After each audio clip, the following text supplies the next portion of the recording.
In today's video, I'm going to show you exactly how to connect two nodes in Inkscape step by step. This is a super useful technique if you're working with paths, shapes, or line art and need to join segments cleanly without breaking your design. Whether you're a beginner or already familiar with Inkscape, this quick trick will save you time and make your workflow much smoother. And if this video helps you out, don't forget to hit that like button and subscribe for more simple Inkscape tutorials just like this.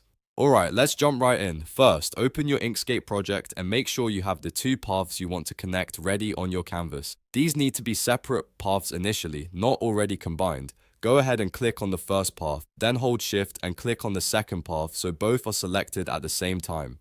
Once both paths are selected, press Ctrl plus K on your keyboard. This performs the path combine operation. What this does is it merges both paths into a single object while still keeping their individual node structures intact. This step is important because Inkscape can only join nodes that exist within the same path object.